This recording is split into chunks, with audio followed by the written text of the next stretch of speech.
Welcome, sleepless spirit. I'm your storyteller tonight, here to guide you gently into the shadows of slumber, where dreams take over and worries fade away. Before we begin, don't forget to like this video and subscribe for more bedtime tales, whispered just for you. Let me know in the comments, where in the world are you watching from, and what time is it as you listen tonight? And if there's a story you've been longing to hear, something spooky, something comforting, tell me.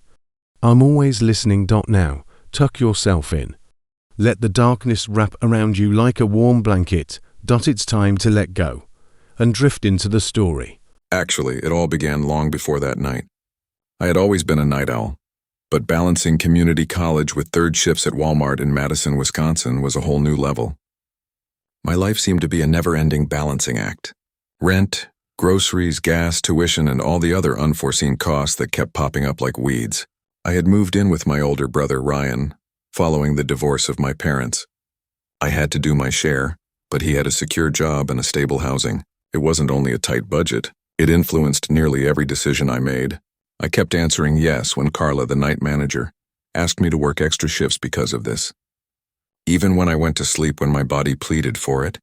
After 10 p.m., Madison streets were half deserted. The wind was still blustering and the nights in March were still cold. I recall dragging myself past automatic doors that creaked a bit too loudly as I entered the Walmart on East Washington Avenue that evening. I instantly recognized the familiar fragrance of floor cleanser, combined with cardboard and a hint of metal, as the fluorescent lights flickered over an almost empty store. Few people were working on the floor. Other than myself, the only people present were Derek, Lena, and Marcus. Derek complained about his ex-wife's recent drama all the time. Lena attempted to balance taking care of her with her shifts, children, and my best friend Marcus would spend the nights thinking aloud about songs that he most likely wouldn't have time to compose. We made light of the fact that Walmart never sleeps. We all sensed it, though, behind the laughs, the silent discomfort of night work. By 12:30 a.m. in aisle 17, I was stocking household appliances when I started to nod off a little from the caffeine. I first heard it at that time. There was a faint murmur, like if someone were speaking directly behind the shelves. I hesitated for a moment, then I thought it was Derek hiding somewhere I couldn't see, using his phone. However, there was nobody there when I looked. It was my imagination, I reassured myself. Fatigue transforms the ordinary into something evil. Then I heard it once more. I vowed it was my name this time. Chris. A little mutter as if someone had leaned too near. I felt my heart quicken and looked along the deserted aisle. Nothing. All of a sudden, the store seemed bigger, more empty, and each shadow seemed to linger a bit longer. "Hey, how are you?" Marcus's voice jolted me back to reality. He came to unload a pallet of water bottles with me. I said, "Yeah, I think I just heard someone." Marcus scowled. "You don't want to hear noises in this store at night, I promise. Too many oddballs stay after work." He was right. A few weeks prior, after closing, an inebriated man had taken refuge in the garden area. On another occasion, a teenager spent hours locking himself in the family bathroom. Tea for night shift workers had baggage, and it seemed like a new story was added every night. For a smoke break, we headed outside. 2:15 a.m., and there were almost no people in the parking lot. I became aware of it at that point. There was a figure inside a silver sedan that was parked far away with its engine light broken. We couldn't identify the vehicle or the individual. Marcus dismissed it, but I couldn't shake the nagging feeling of unease that had been bothering me all night. Lena was pallid by the time we got back inside. She whispered, "Someone has been in the women's restroom." Derek checked, but the restroom was empty, and I heard the hand dryer running, but no one emerged. The rest of the night dragged on slowly, with each tick of the clock loud in my ears. Every corner, every shadow, every aisle feeling like it was hiding something just out of reach, and I kept looking behind me, half expecting the whispers to return. When dawn finally crept through the sliding glass doors bringing the first customers, Derek's phone buzzed in his hand. "You guys, you need to see this," he said, his voice tight. Later I'd find wet shoe prints in the toy aisle, leading out of the restroom, stopping inches from me. They weren't ours. My chest tightened as I watched the clip on Derek's phone. A cold weight settled in my stomach. We weren't imagining things. Something had been in the store with us, moving silently, observing. the unease I'd felt all night. The video showed a tall, hooded man at the end of aisle 17 at around 3:48 a.m., watching me stock shelves. His posture was casual but deliberate, as if he'd practiced the way he lingered. I tried to shake it off the following week, telling myself that the guy was probably gone, maybe some random trespasser. But every night when I walked the aisles, my eyes kept flicking toward corners, shelves, and reflections in polished floors. Later, I couldn't stop replaying the night in my head. Every shadow, every whisper, every quiet movement in empty aisles felt amplified now. I kept thinking about the silver sedan, the restroom, the footprints, and the way that figure watched without moving. It was almost worse than if he had attacked. Derek joked about ghosts and Lena muttered prayers, but I knew better. I had seen it. I had felt it. And that feeling of being watched persisted even after the sun came up. After that night, Walmart never felt the same. Every stocking trip, every trip to the back room carried the same underlying tension. What if he returned? Marcus and I discussed it occasionally, but mostly in whispers, never letting the words fully leave our lips. The store may be brightly lit, packed with customers, bustling with activity, but after midnight, it's still a different place. A place where the ordinary becomes strange and the smallest sound can remind you just how vulnerable you are. The aisles weren't empty anymore, and the flickering fluorescent lights seemed like eyes tracking me. I started leaving my headphones at home, paying more attention to reflections in glass and metal. Every night shift became a game of observation, a mental map of exits, shadows, and potential hiding places. The memory is still vivid even years later.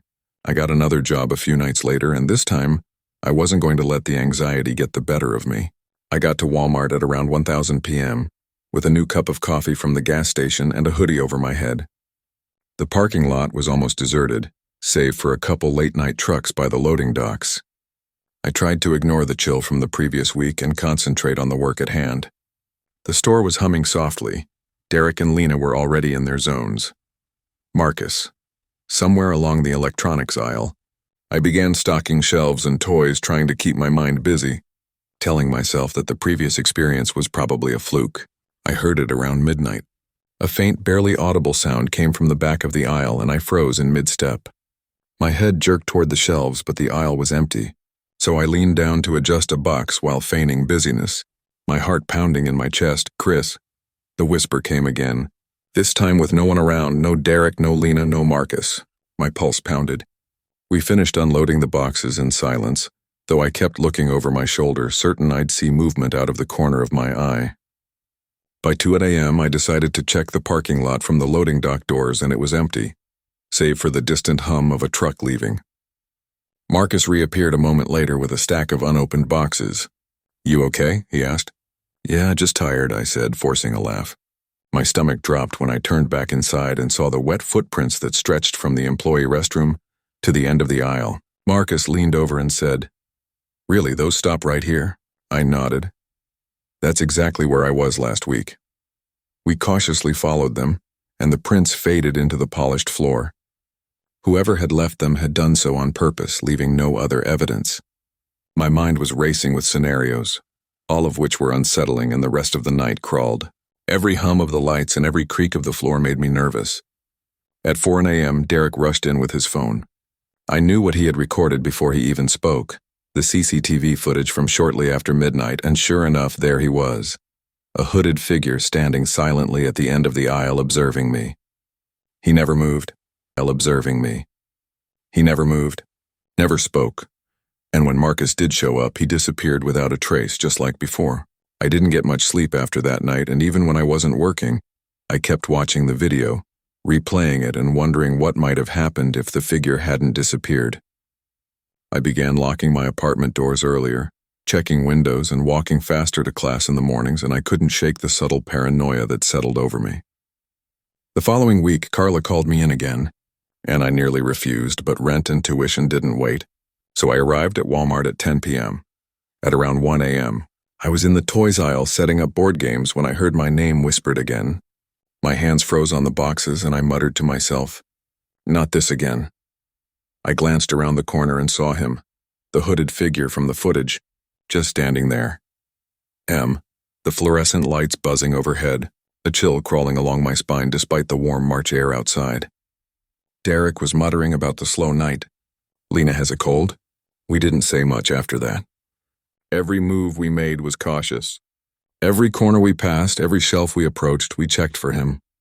The quiet, patient terror of being watched without provocation made the night nearly unbearable. He hadn't moved an inch, but somehow I knew he'd been watching me the entire shift. I stepped back slowly, my heart pounding.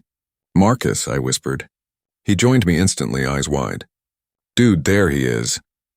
The phone in the break room rang out of the blue, and Derek answered with a tight voice. Someone's at the front door waving."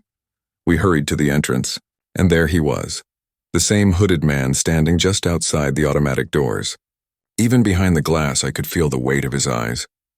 Carla called security right away, and the police arrived in a matter of minutes, but as soon as they opened the doors, he was gone, as if he had never been.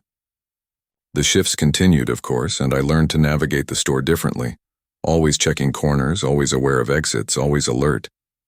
Derek, Lena, and Marcus noticed the change, but they didn't fully understand it, because this time there was no footage, no obvious signs, just the memory of that night, and the faint echo of a name whispered in the dark.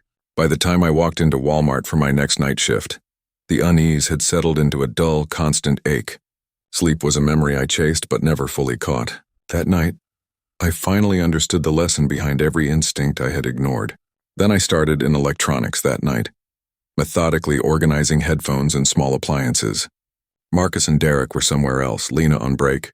The store was quiet, almost unnervingly so. My flashlight of awareness swept every corner, every aisle end, every reflection in glass cases, and then I heard it again. My name whispered just behind the shelves, and every creak in my apartment, every shadow along the streets reminded me of the hooded figure. I told myself I was being cautious, not paranoid, but the knots in my stomach never went away. I froze and allowed my eyes to adjust. The hooded man was there, casually standing with his hands in his pockets and his eyes wide. My chest constricted as I realized something terrible. He had been here before, knew my routine, my habits, and how I moved through the store. His presence wasn't random. It was planned. I called to Marcus, who had been restocking nearby, and he came quietly, his hand on the pallet jack, his eyes wide.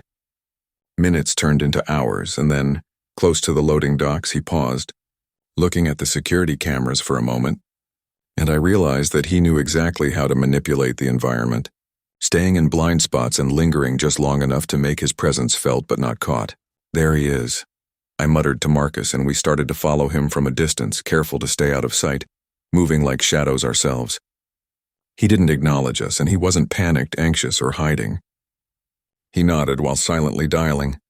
The man had vanished by the time the store's official security showed up, disappearing like smoke into the dark parking lot, and through doors we didn't see him use. With wobbly knees, I made my way to the break room and dropped into a chair. Marcus sat quietly next to me. After their breaks, Derek and Lena came back with pallid cheeks. Our looks spoke more than words could possibly express. I couldn't get rid of the sensation that I was being watched in the days that followed.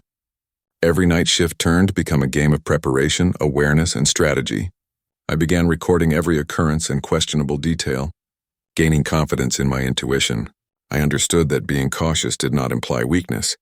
I became more aware, accountable, and alive as a result. When nothing has happened, it's simple to brush fear aside. Must persuade yourself that paranoia is illogical and that imagination is hyperactive.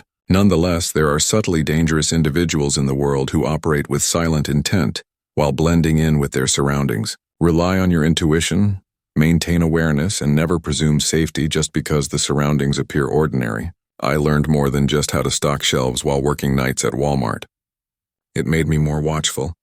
I learned the importance of preparation, observation, and trusting your gut. Most significantly, it taught me that the most frightening threats aren't often evident or loud. They are patient, silent, and simply out of sight. Years later, I still remember that lesson. I'm reminded that safety isn't dependent on luck by every dim store, deserted parking lot, and late-night errand. It's about recognizing when something seems off, taking action, and having faith in yourself. Because danger might be standing just behind you or whispering your name from just beyond the shelves. Even in the quietest moments when everything appears safe and silent, always follow your gut and pay attention to your surroundings. In settings and circumstances that seem safe, danger frequently lurks in plain sight. You can be more protected by intuition, alertness, and preparation than by luck. alertness and preparation than by luck. I've always been the type to pick up on nuances that others miss. Perhaps it stems from years of balancing obligations and odd jobs. Or perhaps it's simply how I get by. About 12 hours into my overnight job that night in Boise, Idaho, at the Walmart on West Overland Road, my head was already jumbled from a week of working late shifts and dealing with the small craziness of life. I had been employed there for approximately a year, primarily to maintain stability following the accumulation of my mother's medical expenditures. Being the oldest, I was left to handle the silent duties of maturity while still barely making ends meet after my father left when I was 15. Not only did I not anticipate a typical life, but I also did not anticipate evenings such as this. Every creak and shuffle inside the store echoed like a continuous drum as the rain pounded against the glass doors. Caution. Under the glaring streetlights, the parking lot gleamed, slick with water and deserted save for the odd car. The store phone rang as I was working the customer service counter, drinking lukewarm coffee and browsing through my phone in an attempt to stay awake. "How may I help you, Walmart?" My response was automatic. The voice on the other end was methodical, unhurried, and casually unsettling. "Are you available?" "Yes, all the time. Do you require guidance?" I made an effort to maintain a normal discussion. A pause followed by a quiet laugh. "No, you are visible to me." I halted, my gaze shifting to the front doors as my instincts spiked. And I spotted him through the rain. At the edge of the lot, a man was holding his phone as if it were a weapon. He simply waited without moving or waving. I tried to sound professional. "Please come inside if you need help, sir." And he did. With his jacket clinging to him and water falling over the tiles, he entered the room as the doors hissed open, drenched from head to toe. He didn't say hello or introduce himself. He merely gazed, and I took a small step back because of the intensity in his eyes. I said, "I can help you with something," attempting to hide my voice trembling. When he said, "I need a gift," like someone reciting words from a script, it's flat and hollow. "Okay, what kind of gift?" "Electronics, clothes, toys, something for her," he interrupted. His cool, collected demeanor triggered a caution in my gut. "Who is she?" "My wife," he murmured, bending in a manner that was almost a smile but wasn't. "I used to buy here." Trying to keep things simple, I called the florist department and ordered him a little bouquet. However, his card refused when he slid it. He simply gazed without flinching or pausing. "Have you got another card, sir?" "She's here tonight, isn't she?" I said, my voice tighter than I thought, and there was a pause before a faint murmur. I swallowed hard. "I'm not sure what you're talking about." He turned and walked quietly in the direction of the grocery store aisles at the back. The store was almost deserted at 3 a.m., with only Hector mopping by the deli, Rachel in electronics, and me. I pressed the little black security button beneath the counter and ran after him. But by the time I got to the locked employee-only corridor, he was banging on the door and yanking at the handle as if it would give in to sheer willpower. "Open up," I said, running for assistance. "I know you're in there." "Call the cops." "Hector." When the police arrived, he was still scratching at the door and muttering a woman's name. Rachel's middle name, Claire. The man was her ex-husband, someone she hadn't spoken to in 10 years, and somehow he had tracked her down. Even after he was arrested, I couldn't get the feeling that my chest was constricted, and the world felt smaller, colder, and less predictable than I had ever noticed before. For the next week, I couldn't get rid of it. I kept going through the empty store at night, scanning the aisles like a predator might scan its territory, replaying every detail of his movements, the slow, purposeful walk, the vacant stare, the way he targeted the employee-only corridor, as if he knew exactly what he was doing. I had worked security before, but nothing in my training could prepare me for the feeling of calculated intent that man carried. A few days later, Rachel attempted to make light of it. "Well, that was fun, huh?" Her laugh was hollow, but I understood why she said it. She needed to feel normal again. I didn't answer. I returned to my routines, but I was different now. I became more obsessed with checking cameras, noticing exits, stairwells, and blind spots in parking lots. Every stranger outside made me nervous. Every reflection in the tile floor made me uneasy. It wasn't paranoia, it was learned vigilance. The man had demonstrated to me how vulnerable even in a place meant to be ordinary, predictable, and public, there could be an illusion of safety. A few nights later, at around 1:30 a.m., I noticed someone standing close to the far end of the lot. It wasn't him, but I stopped and stared anyhow, my heart racing, my hands clenching around the edge of the counter.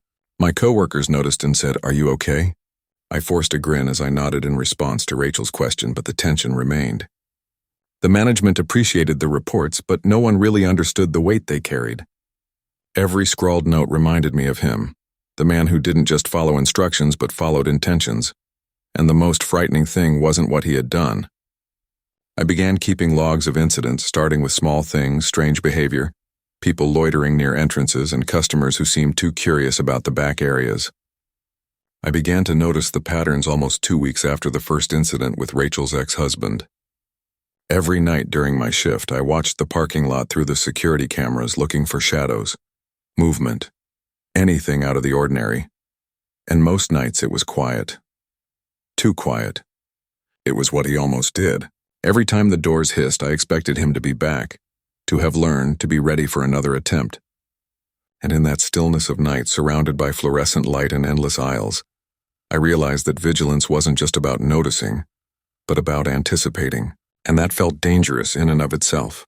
The store had a skeleton crew at night, only a few employees, and that made me painfully aware of how vulnerable we were. One night at about 2:45 a.m., I noticed someone loitering near the side entrance by the garden section. At first, I assumed it was a delivery driver, or perhaps a regular customer returning a forgotten item, but something about the way he leaned against the railing, eyes scanning the lot like a predator, set off every alarm in my head at once. I took the walkie-talkie and checked in with Hector, who was in produce. "Anyone near the garden entrance?" You see a pause, then a muffled phone. He was testing, probing, and seeing how long it would take me to notice. I nodded to myself, but he couldn't see me. "Keep an eye, but don't engage. I'm coming." I deliberately and casually walked through the store, pretending to stock shelves as I approached the aisle leading to the side door. By the time I reached the entrance, the man was gone. There was no car, no trace, just a faint imprint of wet footprints where he had been. I began keeping detailed logs of every event, date, time, location, description, and behavior. One night, a man in his mid-40s with his hands stuffed in his pockets approached me at the customer service counter. He looked like a customer but was wandering the aisles in strange ways. Some of them would speak to employees, asking odd questions about the layout or pointing out areas that most customers couldn't see. He inquired nonchalantly. "Yes," I said tensely. "Am I able to assist you?" "The place is safe," he said with a trained, hollow smile. I pressed the black security button under the counter, but he was gone by the time backup arrived. It was becoming obvious that someone, or more than one person, was testing our responses, probing for weakness. I expected them to be there every time the automatic doors hissed.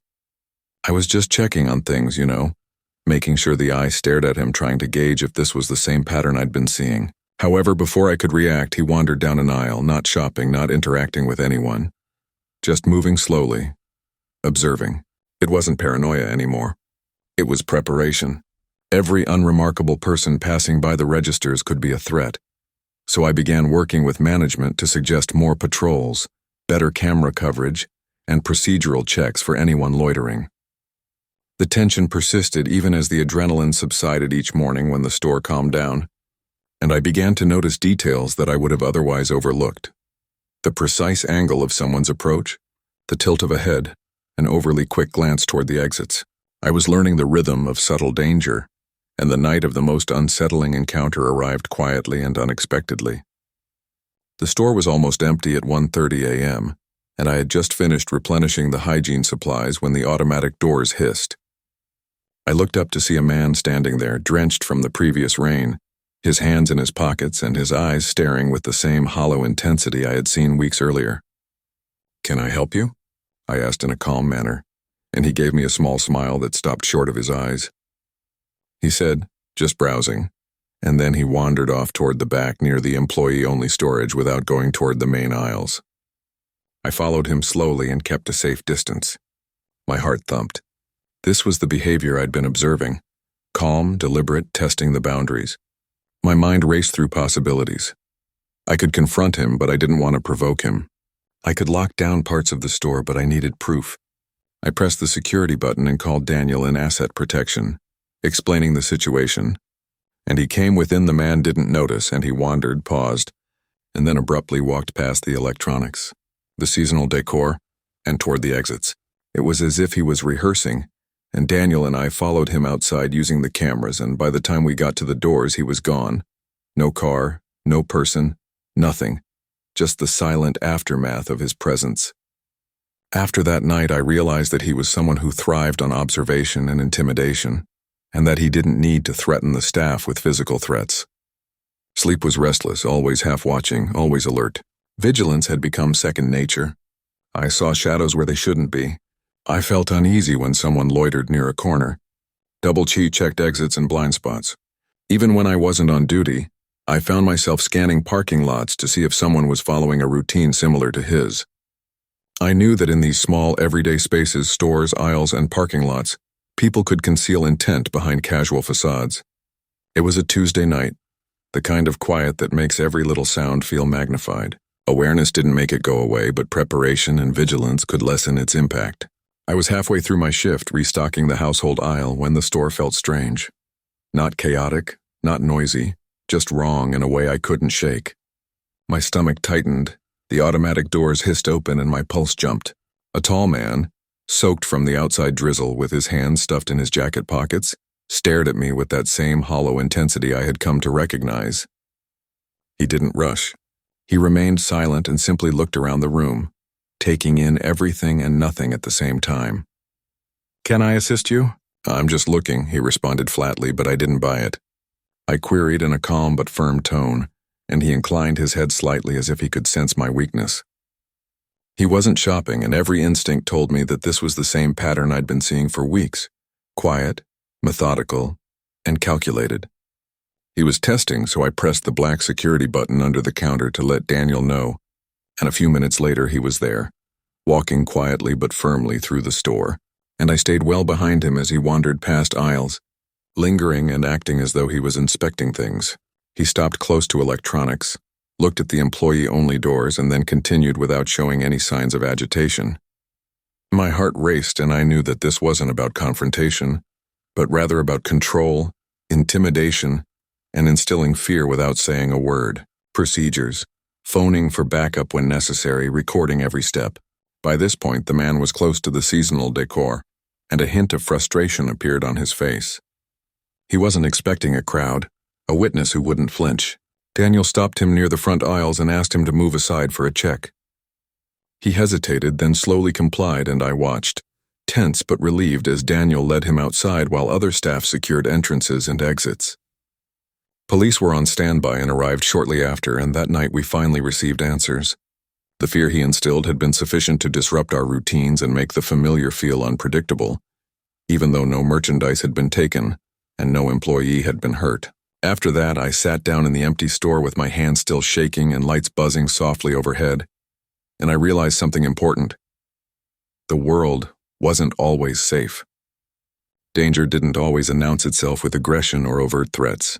Sometimes it came quietly, subtly, almost politely, and the only things that stood between normal life and chaos were preparation, vigilance, and faith in ones I kept my logs updated, precise and detailed, a record of what could go wrong and how to prevent it. It wasn't about paranoia. It was about awareness, about seeing the everyday world clearly, noticing the small signals and acting before it's too late. From that point on, procedures changed. Security presence was increased. Staff were trained to recognize subtle warning signs. Cameras were repositioned to cover blind spots. And I thought about Rachel, the other staff, and the countless shoppers who would never know how close some moments came to becoming dangerous. He taught me a lesson the hard way. The ordinary can conceal danger, and safety is never guaranteed. Vigilance and awareness aren't about fear. They're about respecting life's unpredictable nature and trusting your instincts. Ordinary people in ordinary spaces can become heroes simply by recognizing what's out of place and acting responsibly. I still think about him occasionally. His calm demeanor, his hollow stare, and the way he tested boundaries without uttering a single word of threat. Careful consideration. Threat. Careful consideration. Despite the passing of years, I can still clearly recall moving to Flagstaff. I had the impression that everything had subtly changed after Mom died. My younger sister Jenna was a college student, and my father had left. Despite her intelligence, stubbornness, and fierce independence, she was still my younger sister. To make sure she didn't feel alone, I wanted to be near her. Flagstaff was small, chilly in the winter, and crowded with people who ignored you if you didn't fit in. Bills kept coming in and money was scarce. I therefore grabbed at the chance to work night shifts at the Walmart Supercenter on Woodlands Village BLVD. Despite the strange mix of night staff, we managed to make it work. Angela was sharp and exhausted, and her caustic humor could make even the roughest midnight shift bearable. Devin was a modest mechanic who kept to himself, but his constant presence kept the crew on track. After dropping out of college, Milo was trying to save money for travel and was often talking about some distant nation he would like to visit. I wasn't very close to any of them. We had each other's backs, though, and there was a rhythm to our shifts and an unspoken knowledge that things could get strange in the store after midnight. Flagstaff's winter nights were long and chilly. The aisles appeared endless and deserted as the store lights reflected off the snow. The mirror in the men's restroom had been painted red by someone weeks earlier. The cameras hadn't captured something. Another night, a visitor was discovered wrapped in tarps and hidden in the garden area. It shook the team for days, and no one knew why. After hours, there was always a sense of discomfort in the store, as if the walls themselves were hiding secrets. The store's air felt heavy that February night. The final few people had left by 10:45 p.m., so we got to work on our daily tasks, which included stocking, inspecting the aisles, and sweeping the floors. At approximately 12:30 a.m., in aisle 19, Angela requested assistance transporting a pallet of Pepsi. It was too quiet in the aisle. I swear I heard footsteps behind me as he moved the trolley. The room was deserted. I dismissed it as the sound of the cartwheels bouncing off the tiles. Stores always sound haunted, Devin whispered as he rested against a shelf. Keep this spot out of your mind. Large, vacant. I gave a feeble smile but remained silent. In actuality, I had become used to the minor, disturbing details. Even when no one was there was an unshakable sense that someone was watching, because of the shadows and echoes. The night shift altered your perspective on the world. Everything normal might be a little strange. All sounds are enhanced. We were exhausted by 2 in the morning. Milo recommended stopping by the diner down the street for a bite to eat. The idea of sitting in silence made me pause, even though I wanted to go home and collapse on my bed. Reluctantly, I consented. The diner's warmth and conversation served as a buffer against the store's lengthy, deserted hours, at least for a while. We left at about 2:10 a.m., entering the parking area, which was faintly illuminated. The snow crunched beneath our boots as it was piled in corners. My stomach tightened at that point. Far away, a beaten white pickup truck with its lights off sat. That wasn't driven by any of our staff, yet I was still uneasy. Angela murmured in a hushed voice, "Sketchy.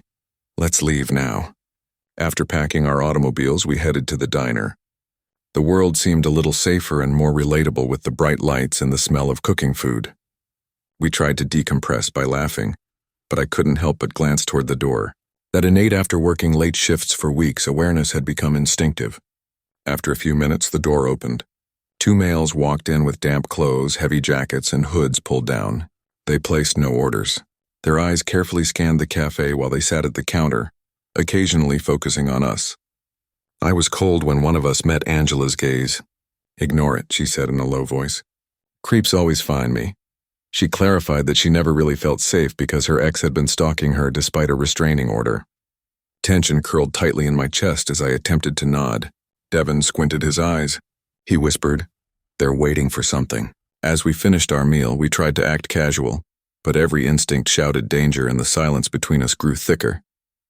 One of the men gestured slowly and deliberately across his throat as we got up to go. Panic broke out. I fumbled for my phone with my fingers. "My ex, that's his voice," Angela whispered as she froze. I felt sick to my stomach. Snow crunched underfoot outside. The dining lot was almost deserted. The men trailed after, their intentions clear. I stayed behind and dialed 911 as Devin led Angela to her car. The lot was scoured by headlights. Before they could get to us, the 2 men and the police disappeared into the darkness. According to a later account, Angela's ex-boyfriend had been aggressive and had managed to track her down to Flagstaff over all odds. I had learned something unexpected from the night. It was the everyday places outside where danger could lurk silently, patiently, and with horrifying familiarity that provided the scariest moments, not the store or the peaceful aisles. The evenings that followed were tense. Despite the fact that nothing had occurred within the store, I kept thinking about the two men outside the diner. Each time I clocked in, I became aware of little details that I had previously overlooked. The soft noises of carts scraping tiles, the way the automatic doors clicked, or the way shadows gathered in corners. It seemed as though the store was aware of what had transpired outside and was holding its breath alongside me. Angela had black circles beneath her eyes when she first arrived. "I didn't sleep a wink," she confessed, clutching her name badge.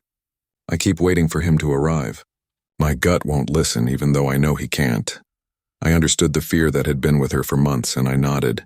There was no paranoia here. It was instinct, refined by pain and experience. I was put in charge of the garden and seasonal aisles that evening. It had lots of open space, but very few cameras. Except for the faint hum of fluorescent lights, the store was deserted as I replenished shelves. I would occasionally flinch at a distant clang or squeak. I had my hand on my phone ready to dial if something didn't seem right. Devin came over on a silently moving cart. I shook my head, but my eyes were like a hawk scanning the shadows. "Have you noticed anything strange this evening?" he inquired. "Even when no one is around, do you ever feel like someone is watching you?" My question was half joking. He gave me a deadpan expression. "You simply grow accustomed to it every night. But there are some things you simply cannot ignore." Angela's story came back to me. How her former partner discovered her in spite of distance and legal restrictions. The idea made me shiver. I understood that a threat didn't have to act violently or speak.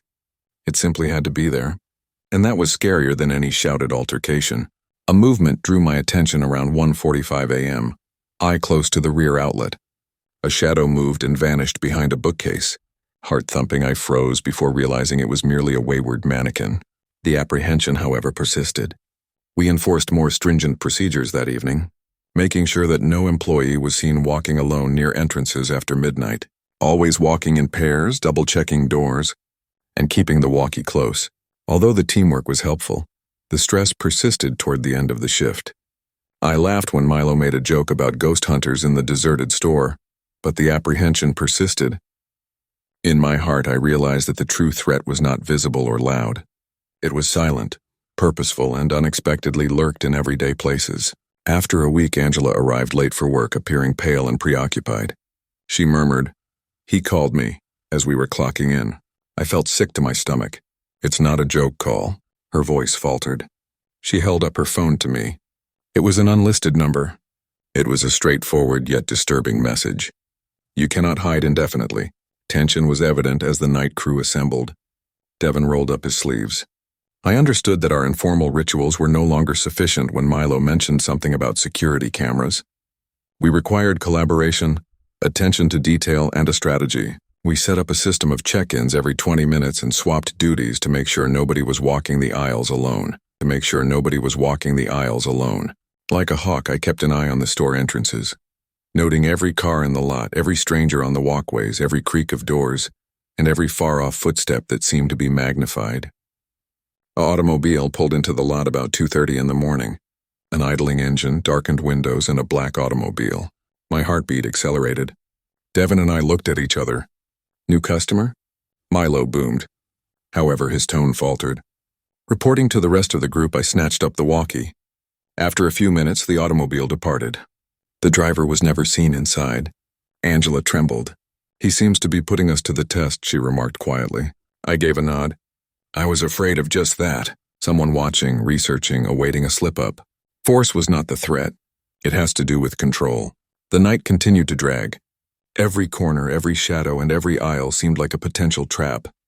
I became aware of how much terror may heighten awareness and change perspective, enhancing perceptions and imparting knowledge that could not be acquired in any other way. We were alive but fatigued at the conclusion of the shift. They hadn't been successful, but the black car, the messages, and the ominous presence had made a lasting impression. We couldn't return to the normalcy we had before. It wasn't paranoid to be vigilant. It was a matter of survival. I got to the store earlier than normal a couple of evenings later. Most of the snow from the week before had melted, leaving behind frozen spots that gleamed in the streetlights. There was only one delivery truck in the lot, and I was greeted by the recognizable hum of the fluorescent lights. However, the tension in my chest persisted. The quietest, most lonely hours were spent by Devin, Milo, and myself alone when Angela asked to take the night off. I understood she needed time to herself. At approximately 1:15 a.m., the front doors hissed open. Before I even looked, my heart began to race. A man with a heavy coat with a thick hood stepped in drenched. There was nothing on the shelves that caught his attention. He simply looked around the store slowly and deliberately, as if he was learning every inch of it by heart. My stomach grew constricted. The little black button beneath the counter that would secretly call the police was the first thing I sought for. I called Devin and Milo on the walkie-talkie. "Be aware that we have a guest. Engage only when absolutely required." The man strolled close to the rear aisles, not feigning to browse, his eyes vacant but strategic. Every muscle in my body was tense, but I managed to remain composed and present a professional image. The worry and creeping dread of someone who knows too much about you came back to me when I thought about Angela's story. Each minute seemed to drag on forever. He paused close to the seasonal aisle and took something out of his coat cautiously.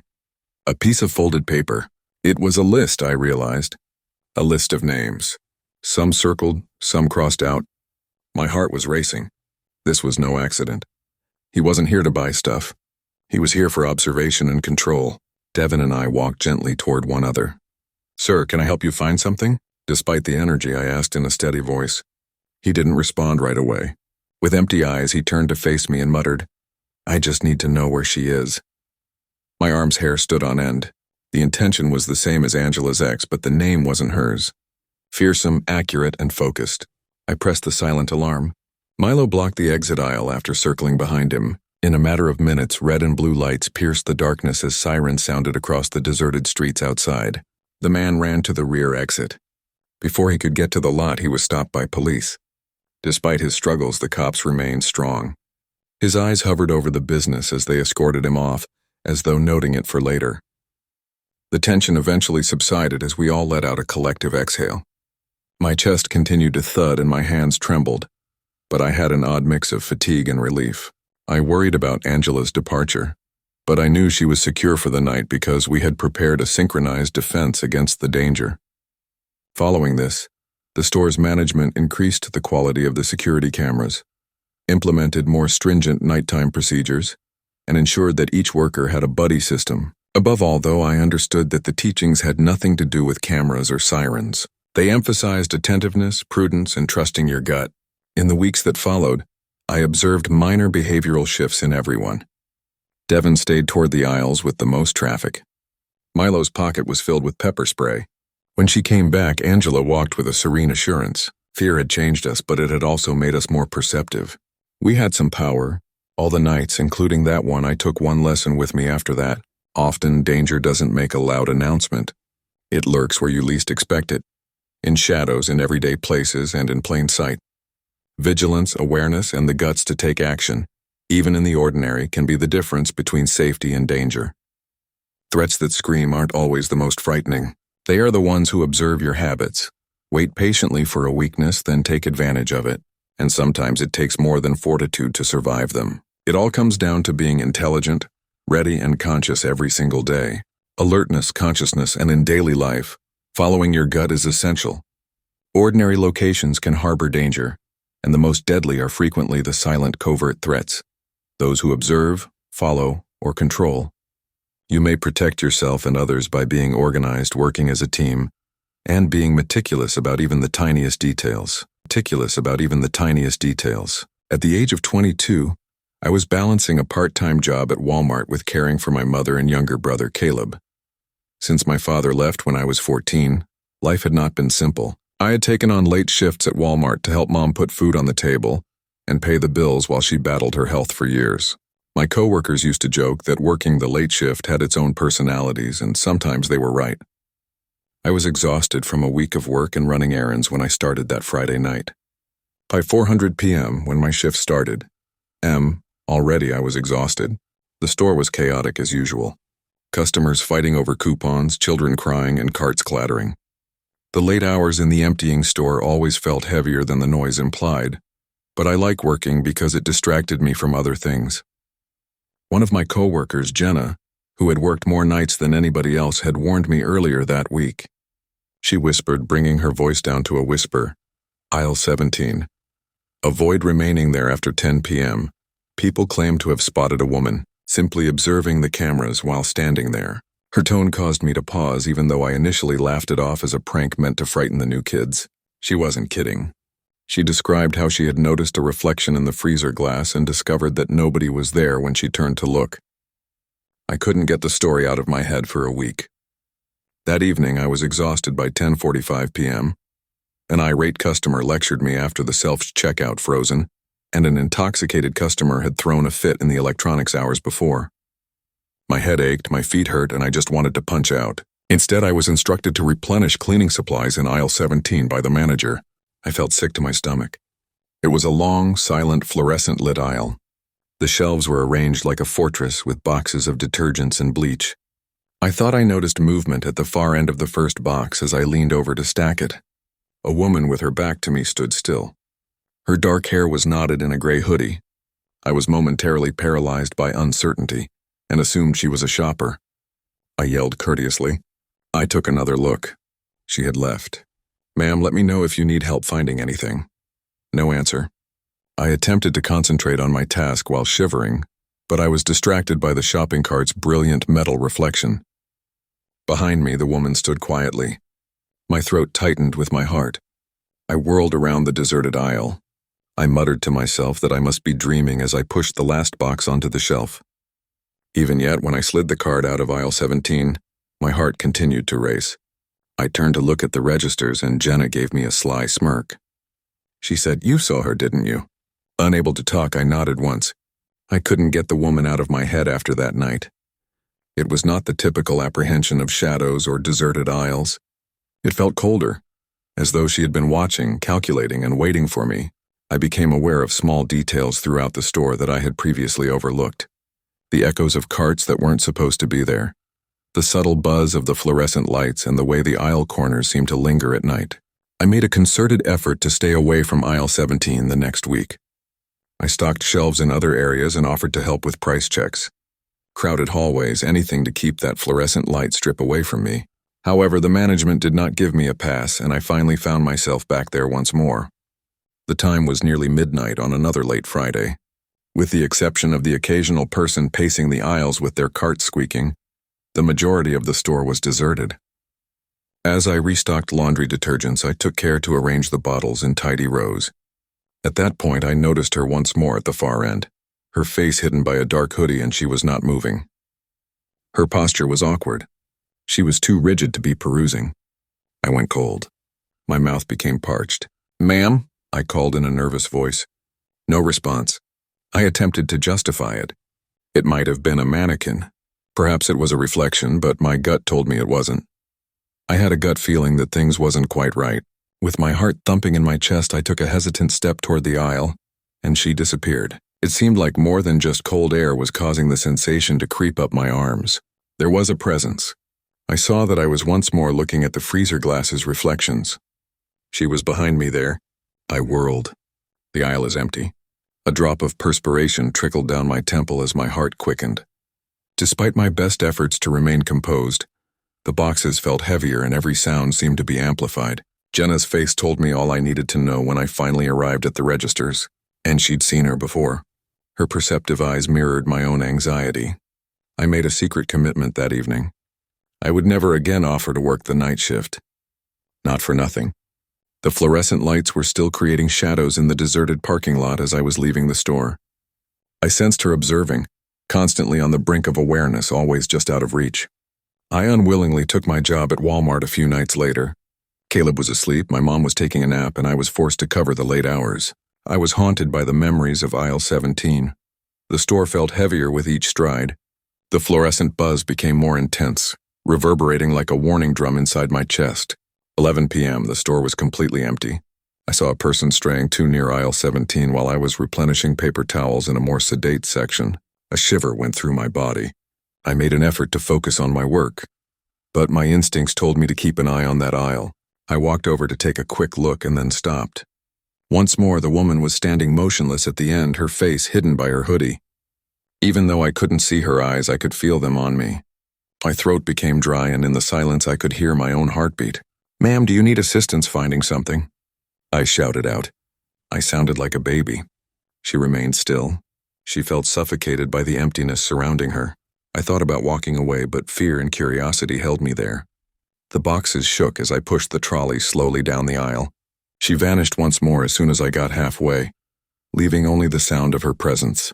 My voice trembled as I rushed to Jenna at the registers. "She's back. She's real, I promise." Jenna remained silent. "Just stay away," she stated simply. "Avoid becoming involved." However, distance was unachievable. She always showed up when I least expected, as if she knew where I would be each night. I began to notice odd shadows that remained at corners, a movement that wasn't mine, and reflections in the polished floors. I could still hear her in the reverberation of the store's automated doors after I had left. I started to leave earlier, reducing my shifts whenever I could, but for some reason, a mix of curiosity and terror, I had to stay long enough to observe, to find out what she wanted and why she was there. Every night she seemed to be motionless, her presence disturbing in its quiet nature that is almost intentional. I determined one night that I could no longer merely run. I needed to know what was going on. I told myself it was simply a tough job tricking me, so I clocked in at 1000 p.m. However, my stomach turned when I pushed a cart in the direction of aisle 17. Once more, she was standing at the end of the aisle with her arms dangling by her sides and her hood down. She remained still, seemingly on purpose. I took a deep breath. "You can't just stand here, ma'am." I tried to seem cool as I said, "It's not safe." I could feel her eyes meeting mine as her head dipped just enough. Then she took a slow, purposeful step in my direction. I retreated, my heart thumping in my chest. I determined that I required backup. I hurried to the front and told the manager what was going on. "Someone is in aisle 17. She's not going shopping. She observes from a distance." The manager, who is a little irritated, consented to accompany me. The aisle was deserted when we got back. There was no sign of anyone. I didn't slow my heartbeat. In the rear of the store, there was something about her presence that hung there like a chilly breath. I began recording what I witnessed that night. Everything, movements, dates, and times. It turned into a pattern. She showed up for nearly every shift after 1000 p.m. Never talking, never interacting, just watching. I was requested to work nights with a new employee a week later. I firmly declined. If someone hadn't seen her, I couldn't explain it. It was more than terror. She seemed to be patiently waiting for something, as if she was hoping that I would trip or make a mistake. By the end of the month, I was certain, or at least convinced by my imagination, that aisle 17 was haunted or cursed. However, the way she constantly appeared to be one step ahead and the reflection of her eyes in the metal cart were true. I've always had a tendency to overthink things. A quality that my teachers sometimes take advantage of and my friends affectionately ridicule. I frequently find myself thinking about deadlines and responsibilities while juggling graduate school, 2 part-time jobs, and a hardly present social life. But there's more to it than that. One that I don't discuss much is a persistent uneasiness in areas that are typically thought of as typical, everyday settings. It's not clinical worry, rather it's more like an inexplicable instinct, a warning that hums softly in the back of my mind. The beginning of that Saturday night seemed harmless enough. I had left a small gathering at a friend's apartment with Ethan. My shoulders were tense from hauling grocery bags and textbooks like a human mule, and I was already exhausted from a hard week. Ever the optimist, Ethan recommended that before we left for home we stop by Walmart to pick us some snacks. At first I was hesitant, even though I've never liked late-night Walmart runs, especially when the parking lots are dimly lit and the aisles are reverberating with emptiness. I appreciate Ethan's easy smile and nonchalant certainty. I was won over by Walmart, not a crime scene. It was about 12:40 a.m. when we pulled into the lot. The smooth darkness outside the store contrasts strongly with the brilliant glow inside. The lot was almost deserted. The glaring yellow of street lamps and the occasional red taillight from a far-off car are reflected by puddles. I tried to ignore my stomach's natural warning as it tightened in a knot. I followed Ethan to the sliding doors and whispered to myself, "It's okay." The store was nearly empty inside. The buzzing fluorescent lights and the typical hum of refrigerated units seemed louder without customers. If you allow yourself to notice it, the silence seems like it's pressing against your chest. And then I saw him as we passed the frozen food area. A man wearing a gray sweatshirt was pacing back and forth with twitchy hands, as if he were speaking to an unseen person. He kept glancing at me, and even as I attempted to concentrate on the aisle in front of me, a cold feeling spread across my body. Ethan gave him a quick look and shrugged. "Ignore him," he murmured, although his tone lacked the normal composure. My instincts honed every little detail, but I wanted to think it was nothing. His fingers twitched and his eyes lingered too long. Each and every as we entered the aisle, I saw him slowly approaching.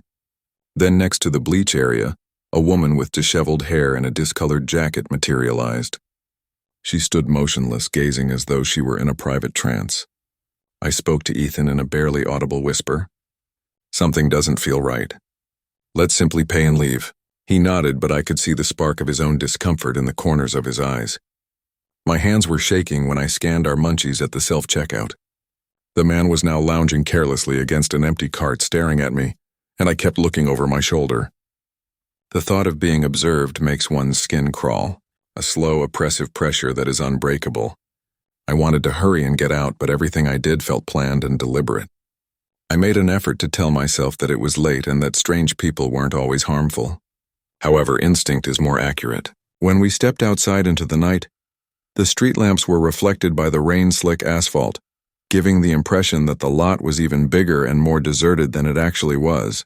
I felt a moment of relief before I saw them. The man strode toward us with a purpose, while the wild-haired woman followed, clumsy and jerky, attempting to pull at the door of our car. I held the keys like a lifeline as my heart lurched fiercely. Ethan grabbed the attempting to speak with the man from the driver's side. "We have nothing at all." "Quit worrying," he said. However, the man's voice escalated, demanding and menacing. "Don't lie to me, then I'll take your wallet." Fear is peculiar. Not all the time does it shout. At times it softly coils in your chest, causing your mind to rush and your muscles to stiffen. As we swerved past the looming figures, Ethan shouted directions and I pushed the car into reverse, tires screeching on slick tarmac. Every instinct tells you to hurry up and get away. Nevertheless, I experienced a strange disassociation, seeing my own body respond before I completely understood it. We continued until it became bright. Our eyesight was filled with the unwavering lights of the Flint Police Department.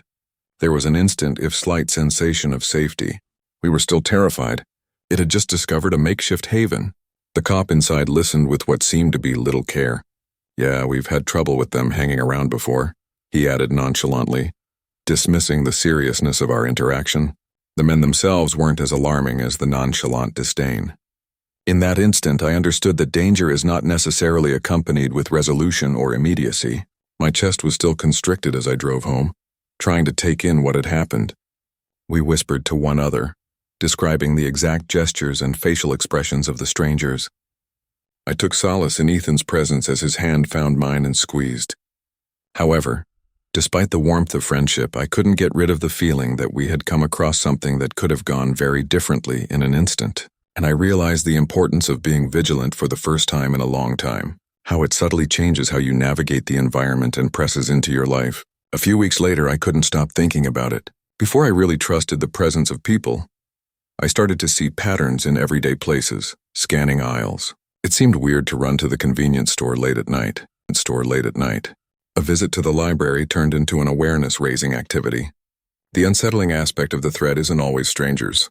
Even though they might never do anything, it weighs heavily on you to know that someone might do something and that your life rests on picking up on the nuances. The same uneasiness reappeared when I went to Walmart late at night again, this time with my daughter Ava. I became aware of her vulnerability when I saw her enormous glasses reflecting the overhead lights and her naive curiosity, the kind that makes strangers smile. A man walked up to her, smiling warmly and directing her to the rear of the shop, as if to give her a gratuity. I felt sick to my stomach.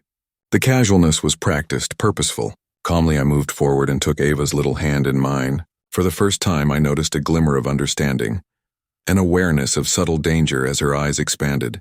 The uneasiness persisted even after leaving the store. I studied her reactions carefully as I called her school to inquire about stranger danger classes. I clarified in plain language that not all danger appears as a monster. Occasionally, it takes the shape of a baseball cap, a kind voice, or an informal gesture. It felt like armor to teach her to be vigilant.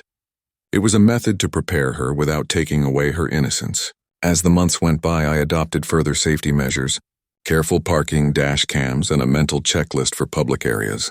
Every choice, no matter how minor, like shutting doors right away or preventing shopping excursions. In other words, being vigilant around strangers was a deliberate survival tactic. I learned that being vigilant isn't the same as being paranoid from my work as a night security contractor.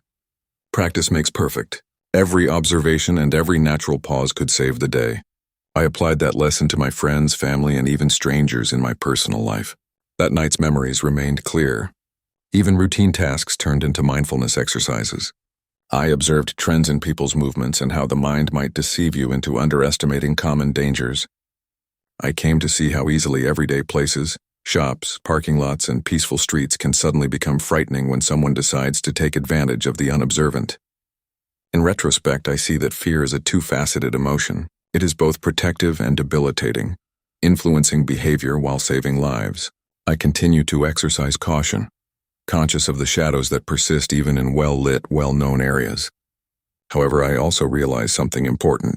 Being prepared, empathetic, and vigilant are not incompatible. It's not necessary to live in perpetual fear in order to educate my kids, prepare myself, and follow my intuition. It entails maintaining safety and honoring reality without compromising life's little pleasures. Years later, I can still clearly recall the erratic man, the woman with the wild hair, the shiny parking lot lit by streetlights, and the fleeting sensation of fear when routine tasks became a lesson on the unpredictable nature of people. Once merely a location for routine shopping, Walmart has evolved into a symbol, a reminder that danger frequently moves stealthily and in everyday clothing, and that spotting the smallest warning signs early on is essential to survival. You don't have to live in dread. It's about being conscious. Danger in life isn't usually signaled by outward signs. The biggest dangers are frequently subtle, commonplace, and simple to ignore. To navigate the world securely rather than live in dread, you must be aware, vigilant, and trust your gut. In order to protect yourself and your loved ones, you must be aware of the little clues and take prompt action when your gut tells you something is off. Extraordinary danger can be concealed in everyday areas. Additionally, getting ready is the distinction between remaining safe and becoming a victim. Although I didn't intend to work evenings, life sometimes forces you to make choices that feel more like survival than personal preference. I'm Daniel Reeves, a 24-year-old who left college midway through his sophomore year and has student loan debt that hasn't seemed to go away. The Walmart neighborhood market had eerily quiet nights, so I took on extra work because the extra cash helped pay for groceries, rent, and the occasional late-night coffee run. Even yet, after 10 o'clock at night, a line formed over the store. The fluorescent buzz that never stops, the empty aisles, and the distant mechanical beeps of refrigerators and scanners. You felt vulnerable and small as a result. It began like any other Friday. Around 11:00 I checked in.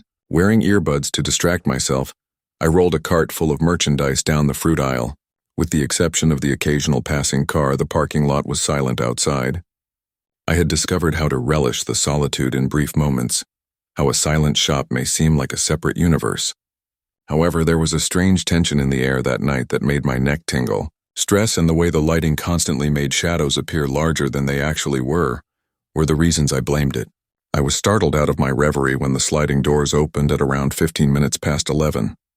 I froze for a second until a man in a leather jacket and black ski mask walked in, moving quickly. The obvious was screaming in my head. He has a gun. He's not kidding. Avoid making any foolish decisions. Then he spit out the words that caused my face to flush. No one moves. Get the registers empty. I became motionless. I followed the procedure that had been ingrained in me from months of night shift training, hands shaking. Observe. Remain composed. Protect the client behind me. Avoid provoking others. As I fumbled with the cash drawer, I slid bills in his direction. My own heartbeat was thumping in my ears reverberating against the fluorescent light and clean tile. He wasn't content. This time the words were more scathing. The safe. Now open it. My voice cracked and I stammered. There is a timer on it.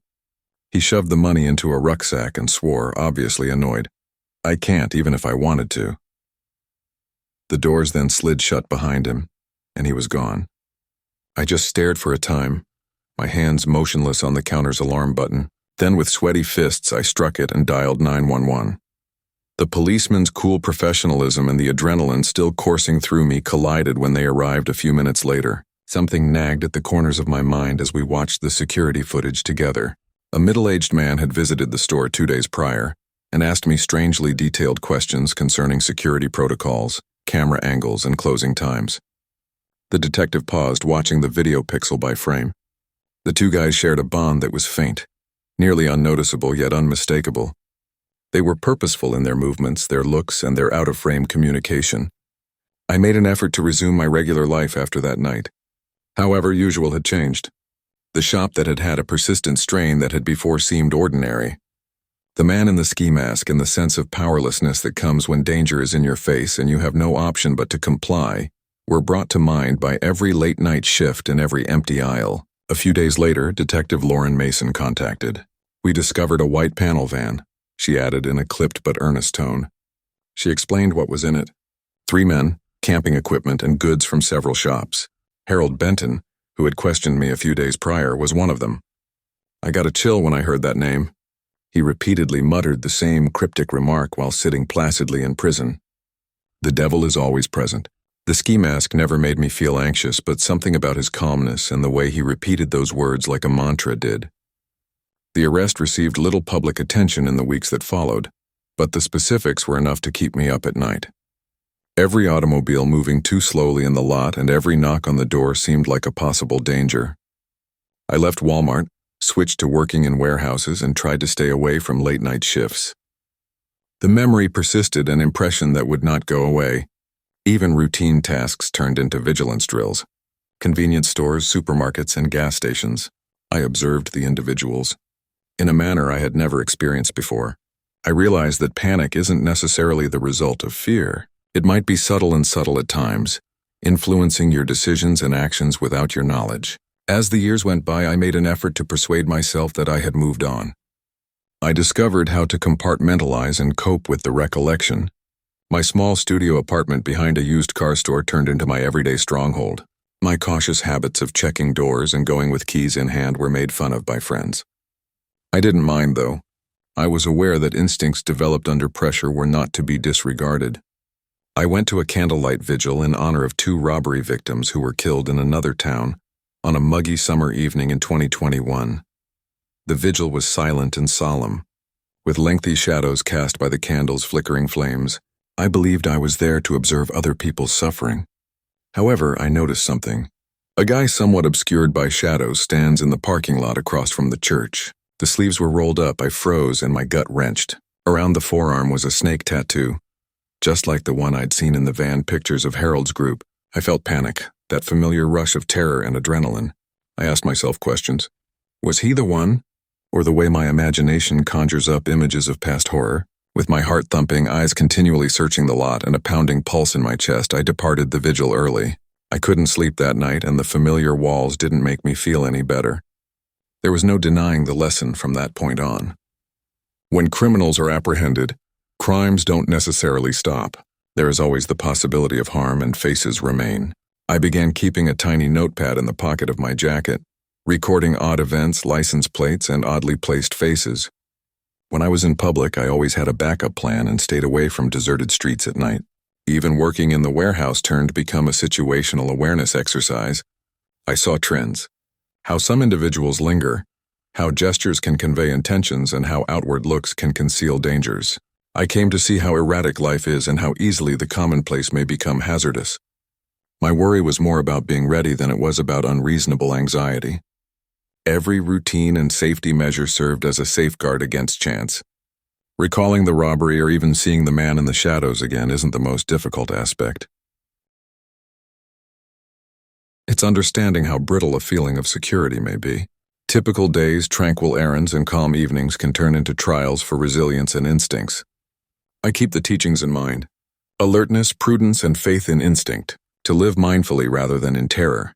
Years later, I can still clearly recall the black leather jacket, the ski mask, Harold Benton's cool-headedness, and the white panel van filled with pilfered items. I understand that some threats never completely go away. They persist in subtle ways, affecting our decisions and forming our behavior, reminding us that mental acuity is just as important to preparedness as physical readiness. Threats don't always manifest themselves since life is unpredictable. However, you can gain the advantage you need to defend both yourself and other people by being observant, cautious, and intuitive. Danger is frequently subtle, appearing in everyday settings and interactions. Ignoring intuition or playing it safe are not the keys to true safety. It is the result of readiness, situational awareness, and attentiveness. We may act responsibly and decisively to defend ourselves and those we care about, without giving in to fear, when we realize that threats can persist even after justice has been served. Despite the unpredictability of life, understanding may significantly impact outcomes. For several months, I'd been working late shifts at Tony's Diner, flipping pancakes, frying burgers, and cleaning up the never-ending mess that college students make. Although it wasn't glamorous, it let me pay my bills and somewhat offset my student loan debt with tips. My shift finished at roughly 10 p.m. on Friday, March 17, 2006. I could feel the old tiredness seeping into my bones. I knew I was going to get into trouble regardless, though, when my phone buzzed with a call from Luke. "Hey, dude, have you finished tormenting yourself there?" It was difficult to say no to that annoying blend of enthusiasm and taunting in his voice. Luke was a delivery man with a penchant for mischief. He enjoyed pulling people into activities they had no intention of participating. "Before you faint, come get a drink. Megan will also be attending." Megan. The thought made my chest tighten, so I swallowed hard. She was the type of girl who brushed her hair behind her ear and smiled at my dry wit, making me feel lighter than I had in weeks. Knowing that my body needed to sleep but my brain wanted to be distracted, I nodded with a mixture of joy and anxiety. We got together in a little cafe around the intersection of Walnut and Main. Megan was sitting there grinning, and Luke had already claimed a booth. She cocked her head, her brown hair in an untidy bun, but I could see she had been giggling at something Luke had said. We grabbed coffee and fatty burgers, and I tried to seem casual as I grinned. We talked about our problems in college, our disappointments at our part-time jobs, and small jokes that unknowingly brought us closer. I experienced an uncommon warmth that you don't realize until it's gone, and the hours vanished in laughter. Luke, ever the initiator, recommended that we stop by Walmart after we were done. He said, "Just some snacks for the ride home." Although it sounded innocent, I could tell that there was a hidden plot to lure us into some pointless mayhem. Around 10:30 p.m., we parked into the Walmart parking lot, which was dimly lighted and slick from recent rain. The streets were almost deserted as we drove. Even before we entered, the feeling of silence unnerved me. The shop was nearly empty.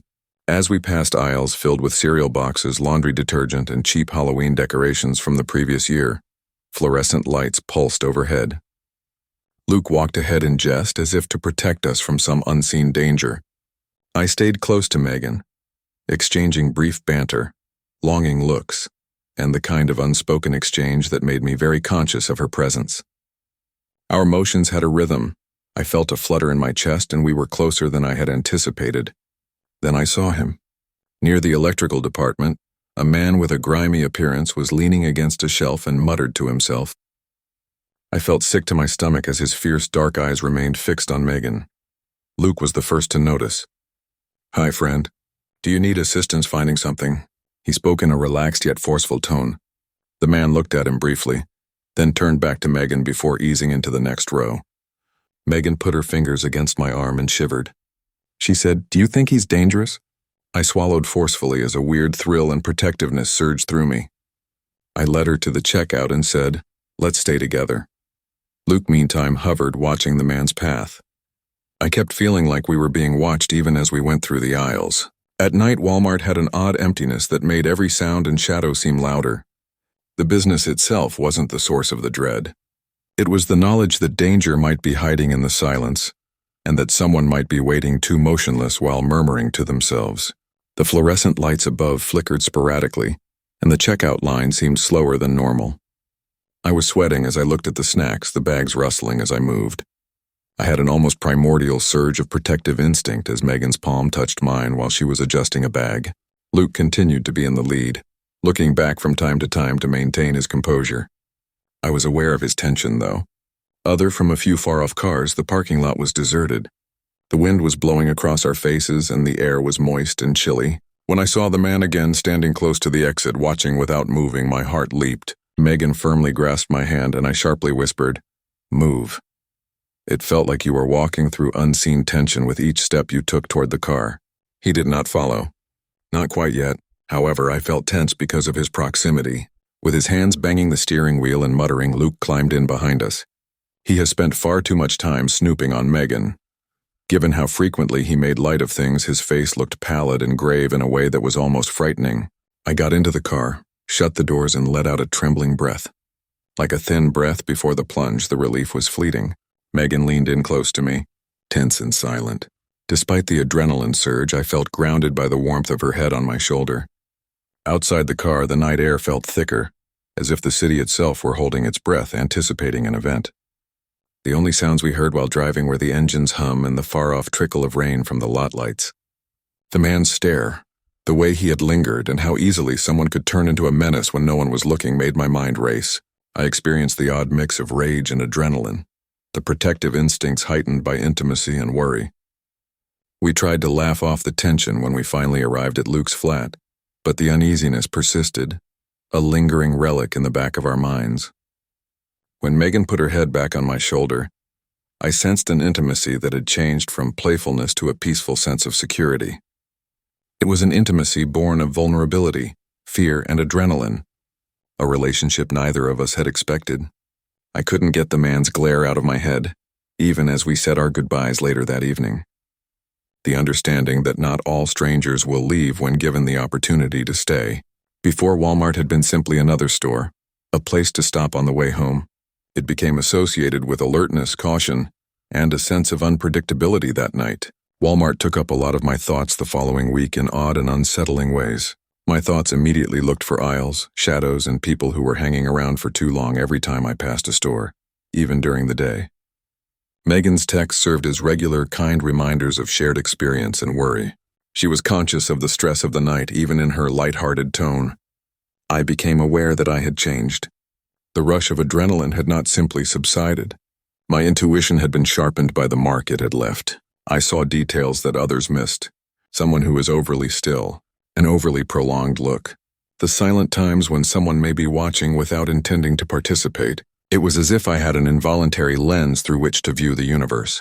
I got to know Megan better. A deeper bond, created in the crucible of stress and dread rather than merely flirtation. In ways I hadn't previously recognized, I found myself yearning to protect her. I started to pay closer attention to my surroundings and potential dangers. At times it was draining, but it seemed essential. As usual, Luke laughed off my increased awareness, but when we recapped the evening, I could see the uneasiness in his eyes. It served as a common lesson that being watchful, careful, and protective was not paranoid, and that danger could lurk covertly in everyday settings. It was a matter of survival. Over the course of several months, the recollection of that evening became a persistent presence. Trips to Walmart turned into awareness-raising exercises. I carried the residue of my worry and attentiveness with me, even when I was running routine errands. I realized that safety is a flimsy concept more than before, dependent on timing, intuition, and focus. Megan and I kept going out together. Our relationship became stronger because fear fostered closeness in a way that laughter could not. Ordinary moments, the easy stroll down aisles, the little banter, even the routine act of shopping had all been changed by that night into a memory marked by alertness, attentiveness, and intimacy. I started thinking about courage in a different way. It wasn't about carelessly facing danger. It was about being mindful, being vigilant, and safeguarding the people you love. That evening had demonstrated to me that when fear is recognized and appropriately dealt with, could create bonds and teach lessons that went much beyond fright and adrenaline. I still think about that night years later.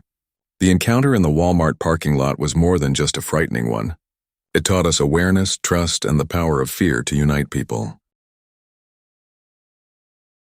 I remained close with Megan.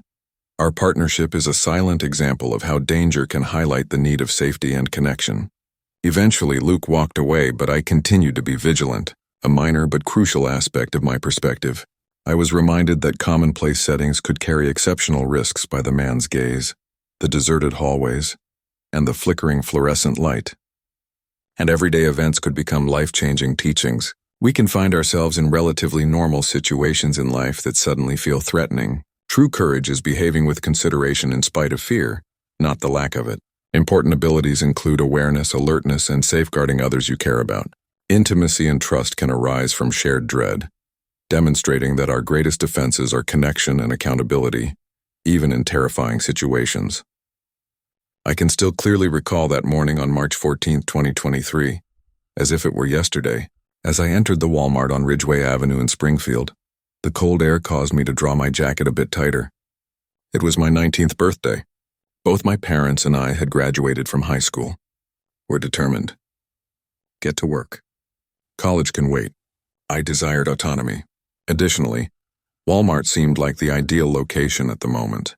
Benefits, steady hours, and the realization that I could finally manage my own life. As usual, the store smelled the same. A combination of canned goods, floor polish, and the subtle buzzing of fluorescent lights above. I went to electronics after clocking in and flashing my ID at the front desk. My designated division, everything was routine at first. Assisting consumers in finding controllers, stocking shelves, and responding to inquiries like TV mounting or HDMI cables. I liked the repetitive actions, the rhythm, and the little triumphs like finding a lost charger. After years of school upheaval, it provided me with an odd sense of calm. I became aware of my surroundings. Part-time cashier Maya possessed a giggle that could break through the grogginess of the early hours of the morning. She would cover for me if I ever needed a brief break because she frequently worked late-night shifts.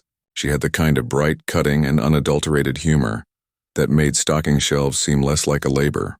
As we restocked the video game area or folded bargain DVDs into tidy rows, we would joke around. Then Ethan came on board. The new department manager, Ethan, was the focus of attention right away because of his self-assured swagger. He first caught my attention when he hovered too close to a young cashier named Sophie. As the queue of customers behind them lengthened, he kindly provided her shoulder massages. Sophie chuckled uncomfortably, but I couldn't help but notice the tightness in her eyes. Unsure if I should intervene, I froze. The store was meant to seem secure, dependable, and occasionally even dull. However, there was something about Ethan that I couldn't get rid of. As the weeks went by, Ethan's actions only got worse. One evening, I entered the stockroom anticipating seasonal displays or boxes of paper towels. Rather, I discovered Ethan around Jenna, a floor colleague. With her back to the wall and her eyes wide with fear, she appeared motionless. My stomach turned over. I couldn't decide if I should shout, run, or wait for him to go. Fear held me in place as my instinct cried out for me to take action. Later, in the break room, I cornered Maya. I said in a quiet voice, "Something's wrong," while quickly looking around to make sure no one else could hear. We discussed our options. The fear of reprisals tormented me. Ethan was impressive in meetings, endearing in public, and obviously valued by corporate. But it felt like a betrayal to keep it unsaid. I eventually filed a report on the incidents. I simultaneously felt angry, defenseless, and exposed. Jenna was gone by the following morning, having been sacked without cause. When I passed by, Ethan's arrogant smile said louder than words could. Guilt clashed with rage. I had taken action, but at what cost to another person? The store's tension changed. I sensed that my co-workers were watching me and whispering behind my back. Some defended him, while others stayed away from me completely. In the fluorescent-lit aisles where I had once felt safe, my routine, my comfort, and even my friendship seemed to be eroding. I was more afraid of the repercussions of standing up for what was right than anything Ethan had ever done. The ensuing days were a haze of alertness and fear. I always had a knot in my gut when I entered the store. There was no relief in Ethan's absence. There was a lingering feeling of unresolved business. I received different treatment from my co-workers. Even Maya, who continued to provide silent support in the back room, appeared apprehensive, as though being linked to my behavior may create unnoticed boundaries of contention. One Tuesday, I recall being close to the O. When I saw the stress emanating from my team, I was working at the electronics counter, picking through fresh arrivals of laptops and routers. There was an air of unease even in basic greetings. I spoke to Sophie. "Hey, good morning," as she hardly raised her head from her register. Eyes down, she mumbled, "Good morning." Whispers, sidelong glances, and suspicion had replaced the warmth and companionship I had experienced weeks earlier. Then there were the minor occurrences that made me think of Ethan's lasting impact. Reports are delayed and boxes are left missing. Even once smiling bosses now avoided making direct eye contact. It was more than just a fear of conflict. It was a quiet, subdued resistance, as though my integrity had upset a fragile environment I didn't completely comprehend. I stayed in the parking lot one evening after my shift finished, gazing at the orange glow of the streetlights as they reflected off the damp asphalt. Maya sipped a bottle of water and joined me, saying in a low voice, "You did the right thing. People will be defensive, terrified, or angry. It's typical. Don't let it consume you." I nodded, but the hollow aching inside was not alleviated by her confidence. I felt alone because I was doing the right thing, and I wasn't sure I could take it any longer. In search of assistance, I made the decision to double-check organizational policies. I made a mental point to escalate further if necessary, printed forms, and studied the harassment standards. Although knowledge was helpful, it didn't take away the uneasiness, the quiet stares, or the worry that Ethan might somehow rewrite the story. The day finally arrived when I spoke with Ethan in private. With a carefree smile on his face, I discovered him stacking boxes in the rear aisle while holding a clipboard. I walked up to him and he sneered carefully. "You can lose more than just your job." Hot and unrelenting rage swept through me, but I maintained my composure. "You're fired," I ordered myself. However, I spoke in a composed manner, describing the events and reporting them to district management. The look on Ethan's face wavered. Perhaps a glimmer of worry, a touch of uneasiness, but he kept up his smug facade. Corporate acknowledged his absence a few weeks later, dismissed, but the expense persisted. Coworkers avoided me and muttered. Some even defended him explicitly. The aisles that I had known felt strange. My feeling of safety had been shattered. I started observing human behavior in subtle ways that I had never noticed before. The power of terror to silence. How the wrong people could be protected by power. How walking alone was sometimes necessary to accomplish the right thing. I began taking notes, recording every conversation, and being ready for any upcoming meetings. In a profession that suddenly appeared more dangerous than I had anticipated, knowledge became my defense. Reflection is fostered by isolation. I replayed every moment for nights. The enclosed colleague, Maya's hushed cautions, and Jenna's defenseless expression. I doubted my bravery. Had I only survived by chance, or had I had the courage to go on? As though documenting the events would help me understand my position, I wrote down every encounter, every worry, and every instance of subliminal intimidation. Within it, I noticed a reflection in the security camera's glass one Thursday while organizing electronic displays. Unaware of Ethan's past, a new team member walked confidently past the aisles. I had a weird mother instinct to protect everyone who might be in danger. At that point, I understood that integrity extended beyond simply calling out wrongdoers. It was about being alert and observing the subtleties in ordinary conversations that most people overlook.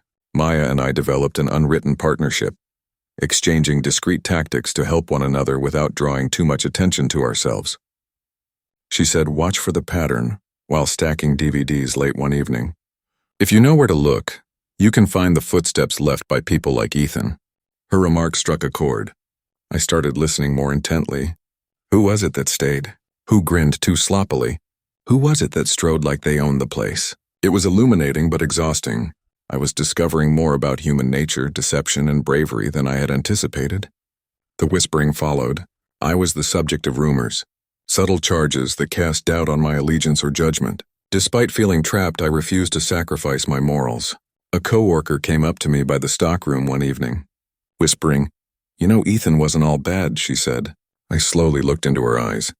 When I said I did what I had to, no apology, no hesitation, her expression dropped, but I remained unflinching. I had a stronger sense of morality than before. By midsummer, my duties had changed. More freedom was granted to me, but it came with increased scrutiny. I came to see that integrity wasn't a badge. It was a hardship. I had to carefully consider the visible and invisible repercussions of every choice I made. But every time I kept my ground, supported a new colleague, or gently stepped in during a stressful situation, I felt a small sense of success. Even if I did little, it made a difference. Some of the most difficult weeks were the last few before I quit. I was worn out and empowered at the same time. Regarding Ethan, corporate supported me, but the social repercussions persisted. Coworkers whispering, avoiding eye contact, and making subtly accusatory remarks. They made me realize that having courage tends to make you feel alone. My shifts turned into tests of patience, endurance, and caution. Observation. I overheard a customer loudly complaining about a missing system one evening while I was stocking the video game shelves. I took the initiative, swiftly fixed the problem, and experienced a slight return to normalcy. It brought back memories of my initial motivation for choosing this position: self-reliance, accountability, and development. There were times of clarity when I knew I could handle both professional and personal issues, even in the midst of anxiety and stress. During the late-night closing, Maya and I had a peaceful moment together. She remarked, "You did good. Ethan, people will forget. They won't forget how you behaved, but they will forget the murmurs." I nodded, understanding that my acts had made an impression even if the realization wasn't instantaneous. Sometimes courage only protects your own integrity. Other times it receives praise. I left Walmart on the day I quit feeling both relieved and proud. The aisles were silent and empty as the fluorescent lights hummed overhead. I had experienced treachery, intimidation, and dread. However, I had also found the inner strength to behave morally. I recalled Jenna's scared gaze and Ethan's smug smirk as I passed the electrical section one last time. I had taken action, and even at personal expense, I had safeguarded others in the process. I understood the lesson of my experience as I was driving away. Integrity is frequently put to the test in everyday situations. Standing your ground when it counts most, even when it feels like everything is against you, is what courage is all about. I discovered that while doing the right thing may cause you to become isolated and lose comfort, it protects your self-respect, which is the one thing no one can take away from you. I had no idea what college, a new job, or new difficulties awaited me.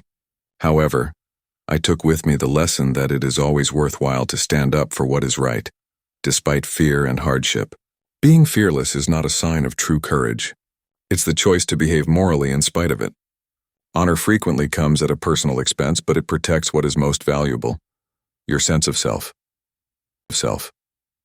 As a state health inspector, I always thought my first actual assignment would be routine: labeling dates, checking temperatures, sanitization logs, and occasionally asking a few questions regarding procedures. I eventually completed my own inspections after weeks of training. June 15, 2023, Thursday, seemed like the ideal beginning.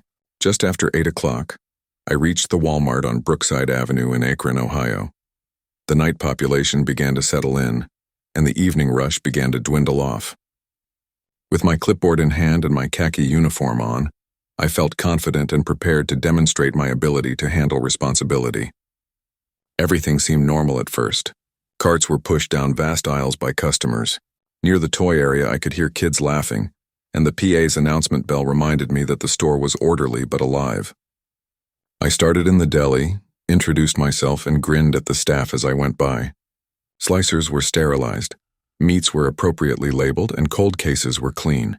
The bakery had clean countertops, accurate labels, and the aroma of freshly baked bread. I sensed a faint sense of validation that my efforts had been worthwhile. I then arrived at the butcher area. The smell caught my attention right away. Raw flesh combined with a subtle disinfecting chemical smell, but underlying it was a hint of sourness. I couldn't help but notice the smears on the cutting tables. Patches of the floor were sticky, and knives were left out without the required sheets. I stepped forward, clipboard in hand, feigning to look at the temperature logs. The butcher, Greg, saw me right away. His eyes narrowed as he leaned against the counter. A tall, thick man in his late 40s wearing an apron stained with blood over a t-shirt. "You're new," he replied in a gruff, low voice. "Don't tell me how to run my counter." I took a deep breath. Carefully, I continued. "I'm not here to tell you what to do. I'm just making sure the processes adhere to state requirements.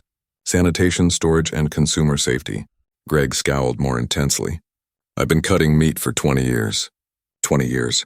And now a child appears to tell me how to perform my duties. Get out." My heart raced, but I made myself remain composed. I took note of the infractions, going slowly and avoiding close contact. He muttered to himself as he followed every step I took with that intense gaze. I measured the counters, recorded temps, checked the knives, and grinned courteously. Every word I wrote felt, even as terror twitched in the back of my mind, it felt like a tiny act of rebellion. The excitement had subsided into a dull ache by the time I departed. It was just part of the job, I told myself. Everybody has a cranky coworker from time to time, right? However, I couldn't get rid of the nagging feeling in my stomach as I returned home that evening and parked my car in the flickering streetlight. Greg had left a lasting impression on me, as if his gaze had followed me through the sliding doors. I went back for a follow-up check a week later. The store felt empty as the fluorescent lights buzzed overhead and the nighttime population was smaller than usual. I wanted to be calm, but I wasn't. Greg's response from last week had been weighing heavily on my chest. I felt a slight uneasiness that increased with each step I walked in the direction of the butcher counter. Greg was already there with his arms crossed, a smile that extended past his eyes and blades gleaming in the bright light. "Back so soon," he remarked nonchalantly. "You enjoy checking in on me, don't you?" Just to make sure everything complied with the requirements, I cleared my throat. I replied it was nothing personal. As I adjusted my clipboard, my hands trembled a little, but my voice remained firm. His eerie, low laugh reverberated into the deserted corner. "You're cute when you try to be professional," he remarked as he leaned over the counter. I became aware of how easily fear may spread without a single hand lifted because of his unpleasant presence. I made myself keep checking, noting every floor smear, every knife out of place, and every infraction I had previously observed. Eager to get out of the part, I completed swiftly. I saw a black SUV parked across the street as I made my way toward the main aisles.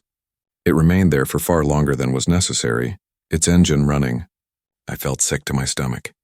Later that evening, my parents called in a panic, claiming that a tall man had been hanging around our house. My thoughts were racing. Could it be him, Greg? The following morning, I discovered a message hidden beneath my door. "You can't only observe me, and I watch you." I was holding the document with shaky hands, a tight chest, and a racing pulse. I no longer felt the sense of security I had taken for granted at home and at work. The days that followed were bizarre. I jumped at every sound in my flat. Even the mail hole, the rustle of leaves outside, and the stream of the floor. I began checking locks many times and looking about, constantly on the lookout for outsiders. Sleep was broken. I couldn't resist playing back that last note, Greg's chuckle and his gaze. I knew I needed to be cautious. Although it was a necessary step, reporting the harassment to my bosses didn't feel sufficient. Additionally, I took preventative action, putting up temporary cameras throughout my flat, adding more locks, and having a baseball bat close to the entrance. I made an effort to keep things normal, but my day was tinged with apprehension. It became nerve-wracking to go back to Walmart for any kind of inspection. Every odd glance, every lingering look caught my attention. Throughout inspections, I held my phone close at hand, prepared to, at the first hint of danger, contact for assistance. It was no longer only about procedures. It has to do with protecting oneself. My front door was slightly ajar when I got home 2 nights after getting the note. My adrenaline spiked and my breath caught. I dialed 911 while keeping the baseball bat tightly in place so as not to wake anyone who might be inside. The police came in a matter of minutes and searched my apartment. Before Greg could take action, he was captured. I felt a wave of relief, but it was tempered by anxiety, fatigue, and the realization that my life had been compromised in unexpected ways. I couldn't sleep alone after that night, so I stayed with friends. The fear persisted even after I got home a few days later. I got a chill when I passed the butcher area with the fluorescent lights humming overhead. Routine activities that were previously uninteresting. There was now a sense of alertness to inspections, supermarket runs, and store visits. Even after several months, the memory remained vivid. I discovered that bravery is not always portrayed in films as heroics. At times, it appears as calm hands, meticulous notes, and a disregard for warning indications. I kept up my checks diligently, but always mindfully and with a safety plan in place. I came to see that integrity is worth the risk, even though doing the right thing can make you a target. Although I was frightened by Greg's behavior, I learned to be resilient, to be prepared, and to follow my gut. Like a shadow, the terror persisted, but it had turned into a tool, a reminder to stay alert and not let fear to control my life. Advocating for what is right can be frightful, but fearlessness is not the same as courage. Still, it's action. Vigilance, alertness, and the will to defend oneself while upholding one's integrity are necessary for safety. Evil frequently hides in everyday locations, and the best defense may be awareness. And the best defense may be awareness.